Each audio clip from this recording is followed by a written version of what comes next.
આપણા સમાજની દીકરી અને આપણા સાંસદ બનાસના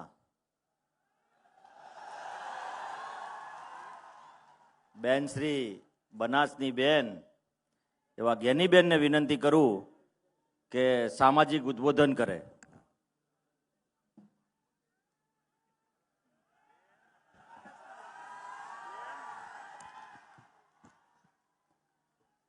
મોડે મોડે વારો આવ્યો ખરે.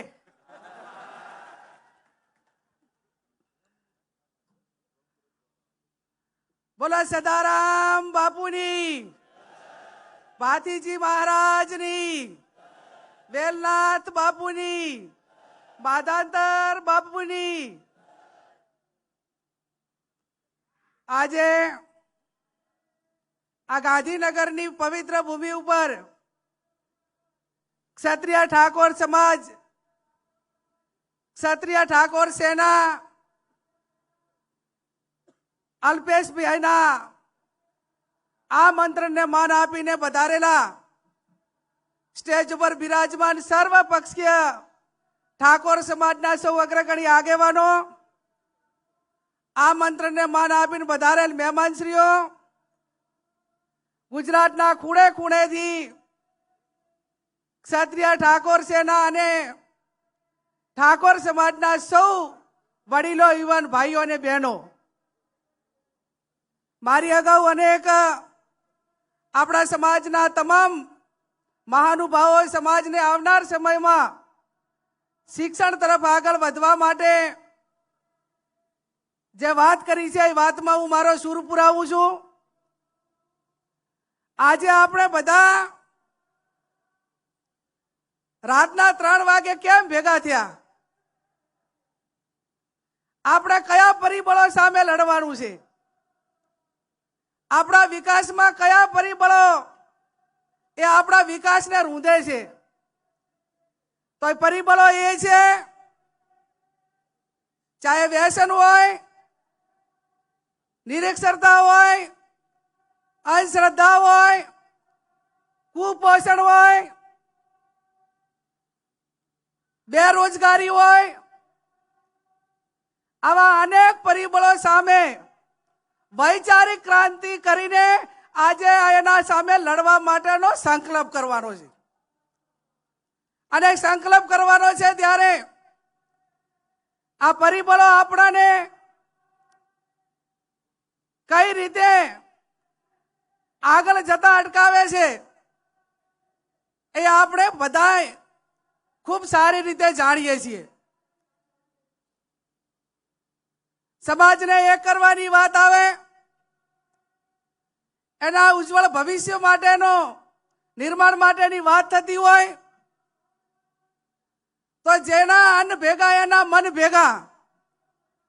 આજે તમામ સમાજો, જે સમાજો વર્ષો પહેલા એક મંચ ઉપર આવ્યા, ખેલદિલીની ભાવના રાખી, વ્યક્તિને કાંઈ મળે કે ના મળે, પણ જે સમાજોએ એમના સમાજના ઉજ્જવળ ભવિષ્યની ચિંતા કરી, ક્યાંક ન્યાય કે અન્યાય થયો હોય તો પણ એમને સહન કરીને એમને સમાજને આગળ વધવા માટે ખૂબ પરિશ્રમ કર્યો, ખૂબ એમણે સંઘર્ષ કર્યો. એ સમાજો ઉપરથી આપણે શીખ લઈને આપણો સમાજ એ કઈ રીતે પરિશ્રમ કરતો થાય, કઈ રીતે શિક્ષિત સમાજોએ વર્ષો પહેલા પ્રગતિ કરી, એમની પાસેથી પ્રેરણા લઈને કઈ રીતે આગળ વધે, એનું એનાલિસિસ અને એનો સંકલ્પ કરવા માટે આપણે આ બધા ભેગા થયા છીએ. કોઈ પણ ક્રાંતિ એ કોઈ એક દિવસે નથી આવતી. કોઈ સુખી સંપન્ન પરિવાર હોય, કોઈ સુખી સંપન્ન સમાજ હોય તો તમે એનું એનાલિસિસ કરો, તમે એનું અનુકરણ કરો અને એના માટે તમે એ સમાજે કે વ્યક્તિએ કે પરિવારે કેટલા વર્ષ સુધી એને સંઘર્ષ કર્યો છે, ત્યારે એ પરિવાર કે કોઈ સમાજ એ કોઈ આગળ જતો હોય છે. ત્યારે મારે આપ સૌને બે હાથ જોડીને વિનંતી કરવાની છે કે કેવા વિચારોનું આપણે આજે રોપણ કરવા માટે ભેગા થયા છીએ. ઉત્તર ગુજરાતમાં સદારામ બાપા, મધ્ય ગુજરાતમાં ભાતીજી મહારાજ, સૌરાષ્ટ્રમાં વેલનાથ બાપા કે માધાંદર દાદા, આ ચાર ભેગા પાયા ભેગા થઈ જાય ધાર્મિક પાયા, તો મારો સમાજ એ સમગ્ર ગુજરાતનો એક તાંતણે બંધાય. એક આ સંગઠને ગુજરાતને અને ઠાકોર સમાજને એકજૂટ થવા માટેનો એક પહેચાન આપી છે, એક ઓળખ આપી છે. આજે ગુજરાતના કોઈ પણ જિલ્લામાં જઈએ ત્યારે મારે ગૌરવથી કહેવું પડે ને મારે ગૌરવથી ક્ષત્રિય ઠાકોર સેનાને અલ્પેશભાઈને અભિનંદન આપવા પડે કે અમે જે જિલ્લાની અંદર જઈએ ત્યાં સમાચાર આપણે તો 50 દીકરા એક ક્ષત્રિય સેનાના એ સમાજની નાતે મળવા આવે અને સુખ દુઃખની ભાગીદાર થવા માટેની વાત કરે ને વ્યવસ્થા કરે. ચાહે અમરેલીથી કરીને સુરત જઈએ તો પણ એ સમાચાર ભેગા આવી અને એક બેન તરીકે દીકરી તરીકે સન્માન કરે. આ પહેચાન ક્ષત્રિય ઠાકોર સેનાએ સમગ્ર ગુજરાતની અંદર આપી છે. ત્યારે આવનાર સમયની અંદર સમય એ કોઈની રાહ જોતો નથી. દુનિયા મિનિટો ઉપર કલાકો ઉપર દોડવા માંડી અને એની સાથે તાલ મિલાવવા માટે કરીને શૈક્ષણિક સંસ્થાઓ આપણી મજબૂતાઈથી બને અને સંસ્થાઓ એવી બને કે જેની અંદર સ્કિલ આપણે એને દીકરા દીકરીઓને આપી શકીએ અને સ્કિલ તૈયાર થાય.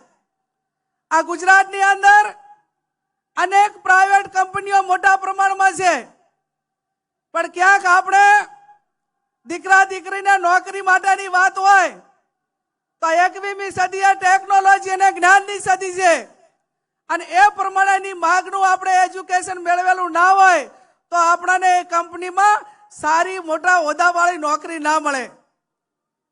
અને આપણું મગજ એ હવે સિક્યુરિટીમાંથી અને નાના નાના હજુ આજે પણ કોઈ નોકરી માટે આવે તો માગણી કરે કે મારા દીકરાને પટાવાળામાં ક્યાંક રાખજો, મારા દીકરાને સિક્યુરિટીમાં કોઈકને રાખજો. હવે આ પટ્ટાવાળાને સિક્યુરિટીમાંથી બહાર નીકળીને ઠાકોર સમાજનો દીકરો આઈએસ ને આઈપીએસ બને, કોઈ કંપનીની અંદર એન્જિનિયર બને, મિકેનિકલ બને. આ સપના જોવા માટે આજે આ સમાજ એ આ ભેગો થયો છે.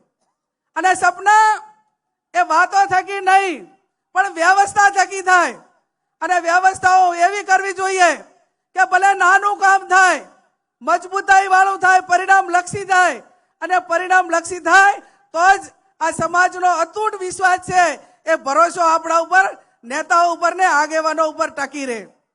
આજે સમગ્ર સમાજના તમામ પક્ષના આગેવાનોએ એકતાના દર્શન કરાવ્યા છે અને આજે આ રાતના આ 3, 4, 5 વાગવા આવ્યા અને ત્યાં સુધી પણ આ આગેવાનો આજે આ સમાજના ભવિષ્યની ચિંતા કરવા માટે કરીને ભેગા થયા છે. અને ભેગા થયા છે ત્યારે આ એક વ્યક્તિથી ના થાય. આ કામો એ સહિયારો પુરુષાર્થ કરવો પડે અને સહિયારો પુરુષાર્થ કરવા માટે કરીને રામચંદ્ર ભગવાન રામ હતા તો પણ એમને લંકા જવા માટે કરીને જ્યારે દરિયા ઉપર જ્યારે પુલ બનાવવાનો હતો, બ્રિજ બનાવવાનો હતો, એ ટાઈમે એક નાનામાં નાની ખિસકોલી પણ એ રામચંદ્ર ભગવાનને એ મદદ કરતી હતી. એમ કોઈ તનથી કરે, કોઈ મનથી કરે, કોઈ ધનથી કરે અને જેટલી મદદ થાય એટલી મદદ કરે. ઘણી વખત કલાકારો કહેતા હોય ને, આપણે તો ઘણી વખત હું સાંભળું કે ભાઈ મારે સમાજ સેવા કરવી છે તો સમાજ સેવા એ મેં કીધું કોઈ તનથી કરે, કોઈ મનથી કરે, કોઈ ધનથી કરે. આ બધી સેવા કરે અને વધારાની કોઈ સેવા ના કરી શકે તો તે કરે ને કરવા દે, કોઈને નડે નહીં તો એ સમાજ સેવા કહેવાય.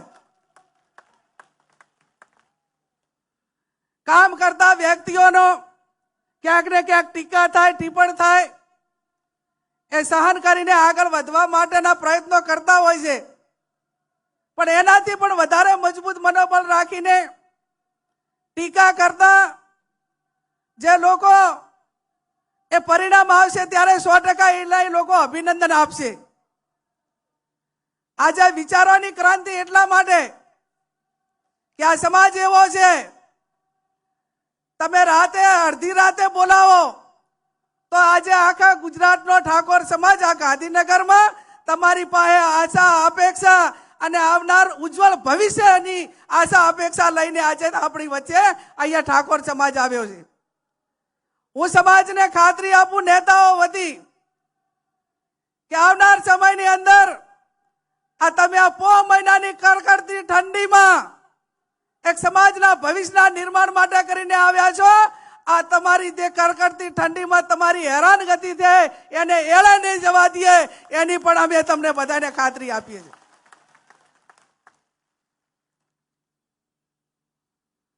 આવતીકાલે સવારમાં 7 વાગે સરસ્વતી માતાના ધામનું શૈક્ષણિક સંકુલનું હવે આજ થઈ ગયું, હમણાં કલાક 2 કલાક પછી 1 કલાક પછી સરસ્વતી માતાનું ધામનું ખાતમુહૂર્ત એ થવા જઈ રહ્યું છે. હું અપેક્ષા રાખું સ્ટેટના સર્વ મહાનુભાવો પાસે કે અલ્પેશભાઈ અને સરકારે એમના માધ્યમથી જે જગ્યા સંસ્થા માટે સમાજને આપી છે એનું ખાતમુહૂર્ત આજે 1 કલાક પછી કરવાનું છે, પણ એનું ઓપનિંગ એ ટૂંકા સમયની અંદર થઈને એક એવું સ્કિલ ઊભું થાય આઈટીઆઈ જેવું કે જ્યાં ધંધા રોજગાર માટેની તકો જે તરફ હોય અને એવા દીકરા દીકરીઓને ત્યાં તૈયાર થાય એવું એક શૈક્ષણિક સંકુલ બને એ આ સમગ્ર ગુજરાતના ઠાકોર સમાજની માંગ છે.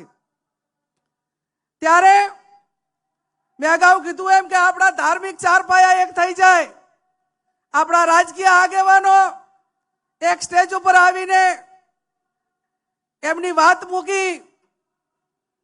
રાજકારણ એ પોતપોતાનો વ્યક્તિગત વિષય છે અને પોતપોતાની વિચારધારા પ્રમાણે કામ કરે, પણ સમાજનું કામ હોય, શિક્ષણનું કામ હોય અને સમાજને ક્યાંય એક છેવાડાના વ્યક્તિને એનો કોઈ પણ પ્રકારનો વાંક ના હોય અને એને કોઈ તંત્ર હોય કે કોઈ વ્યક્તિઓ મારફત અન્યાય થયો હોય ત્યારે આ સ્ટેજ ઉપર આવ્યા એવાને એવી રીતે એક સ્ટેજ ઉપર આવીને એને ન્યાય અપાવવાનું કામ પણ આવનાર સમયની અંદર ઠાકોર સમાજ કરે. ત્યારે વિશેષ ટાઈમ ના લેતા એટલું સમાજને વિનંતી કરું છું કે આજે સમાજની અંદર સૌથી મોટી કોઈ સમસ્યા હોય, મુશ્કેલી હોય તો હમણાં વિક્રમભાઈએ એમના ગીતમાં પણ ગાયું કે બાળ લગ્ન અટકાવો, અને આ બાળ લગ્નના હિસાબે આવનાર પેઢી એક કુપોષિત પેઢી, એક તંદુરસ્ત પેઢીનું નિર્માણ નથી થતું અને એના મૂળમાં કોઈ જવા માટેનું કોઈ કારણ હોય તો તાલુકે ઠાકોર સમાજની દીકરીઓને ભણાવવા માટેની હોસ્ટેલોનું નિર્માણ થાય અને આજ સમાજ સંકલ્પ કરે કે 12મા ધોરણ સુધી અમે દીકરીને ભણાવ્યા પછી દીકરીના પીળા હાથ કરાવશું અને 12મા સુધી ભણે એટલે એની ઉંમર 18 વર્ષ થઈ જાય, પણ એનાથી પહેલા આ હોસ્ટેલોનું નિર્માણ કરવું જરૂરી એટલા માટે છે કે ટેકનોલોજીના જમાનાને કારણે ક્યાંક ને ક્યાંક મા બાપ એ દીકરીને સુરક્ષિત રીતે ભણવા માટેની ક્યાંક ને ક્યાંક જગ્યા શોધે છે. એ જગ્યા પૂરેપૂરી મળી રહે એના માટે કરીને દરેક તાલુકાએ કન્યા હોસ્ટેલના નિર્માણ થાય એ પણ આજના દિવસે આ આગેવાનોએ ને સમાજે એનો સંકલ્પ લેવાનો છે અને સંકલ્પ લેવાનો છે ત્યારે આપણા દીકરા દીકરીઓ એ બંનેને રોજગારી મળે. સમય એવો છે કે દીકરી પોતે સ્વનિર્ભર રીતે એ આર્થિક રીતે સક્ષમ બને અને આર્થિક રીતે સક્ષમ બને એટલા માટે નોકરી હોય, નાના મોટો ધંધો હોય, એ પોતે ભણેલી હોય તો એને પોતે રસ્તો કાઢીને કંઈક નાના મોટી પરિવારમાં તકલીફ હોય તો પણ એ પરિસ્થિતિનો મુકાબલો કરીને સૌમાન ભેર જીવે. અને એટલા માટે આવનાર સમયમાં મહિલાઓની રોજગારી કઈ રીતે વધે એ વ્યવસ્થાને વિચાર કરવાની પણ અત્યારે માંગ છે.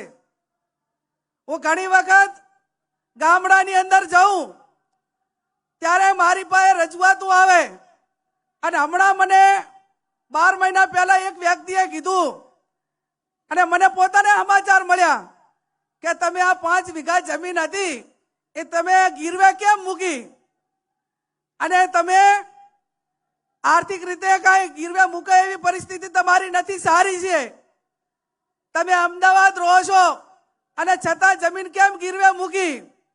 તો કે બેન, આપણા સમાજમાં હગું આવે અને દીકરીનું કોઈ દીકરાની હગાઈ પૂછે તો દીકરીના મા બાપ પેલું એવું કે મારી દીકરી ખેતરે નહીં જાય, મારી દીકરી ખેતરે નહીં જાય એવી વાત મૂકે તો પછી મારે જમીન રાખીને શું કરવાની?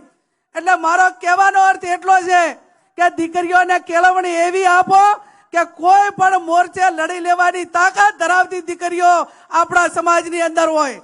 ચાહે ખેતીવાડીનું કામ હોય, ઘરકામ હોય, નોકરીનું હોય, સ્વનિર્ભર હોય, તમામ પ્રકારનો કોઈ એવી વસ્તુ ના હોવી જોઈએ કે જે કામ ઠાકોર સમાજની દીકરીને ના આવડતું હોય.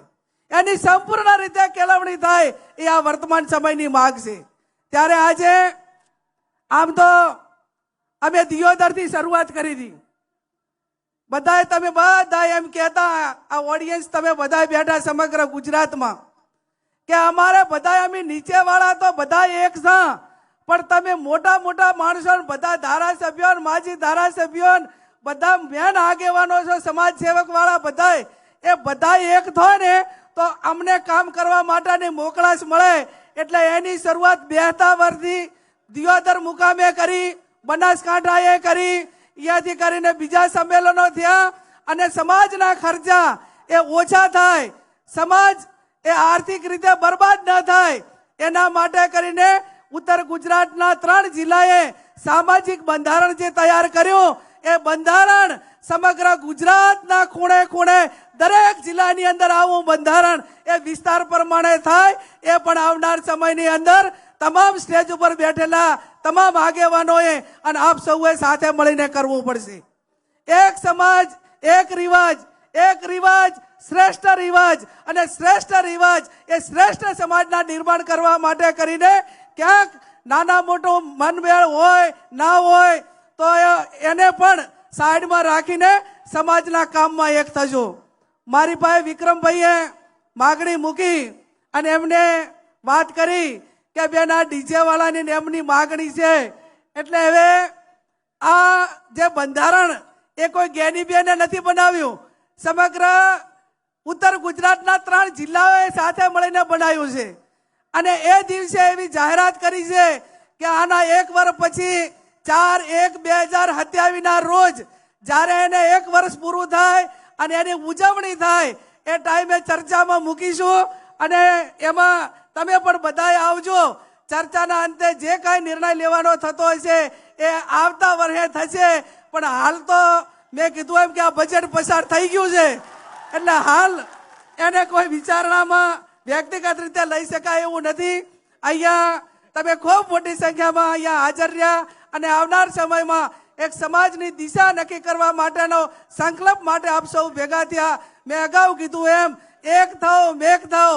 અને જે રીતે બીજા સમાજોએ જે પ્રગતિ કરી, આજે તમે એમ ગણો કે કોઈ સારું કામ કરતો હોય તો એને તમામ સમાજો પણ આવકારતા હોય છે અને એમના રાહે ચાલવા માટેના પ્રયત્નો કરતા હોય છે. આપણા બંધારણ પછી જાગીરદાર સમાજ હોય, રબારી સમાજ હોય, બીજા ઘણા બધા સમાજોએ પણ પોતાના પ્રસંગ કે લગ્ન પ્રસંગો હોય એમાં ખર્ચા ઘટાડીને શિક્ષણ તરફ આગળ વધવા માટેના પ્રયત્નો કર્યા. આપણા બંધારણમાં સોશિયલ મીડિયા હોય, ટીવી ચેનલો હોય અને રોનકભાઈ જેવા કે એબીપી અસ્મિતા જે એમણે એન્કર તરીકે જે ઠાકોર સમાજની અંધશ્રદ્ધા હોય, ઠાકોર સમાજનું બંધારણ હોય, ઠાકોર સમાજના વ્યસન મુક્તિ હોય, તો એમાં સૌથી વધારે કોઈએ એક ટીવી એન્કર તરીકે મદદ કરી હોય તો એ રોનકભાઈને હું સમાજ વતી ખૂબ ખૂબ અભિનંદન આપું છું, એમનો આભાર માનું છું. અહીંયા આવડી મોટી સંખ્યામાં તમે હાજર રહ્યા અને સમાજને એક મનોબળ પૂરું પાડ્યું, આગેવાનોને કામ કરવા માટેનું મનોબળ પૂરું પાડ્યું. ભગવાનને પ્રાર્થના કરીએ, સદારામ બાપુને પ્રાર્થના કરીએ કે આ સમાજ ઉત્તર પ્રગતિ કરે, શિક્ષણ તરફ આગળ વધે અને બીજાની હરોળમાં ખભે ખભો મિલાવીને સ્વનિર્ભર બને. એ શબ્દો સાથે આપ સૌનો ખૂબ ખૂબ હૃદયપૂર્વક આભાર.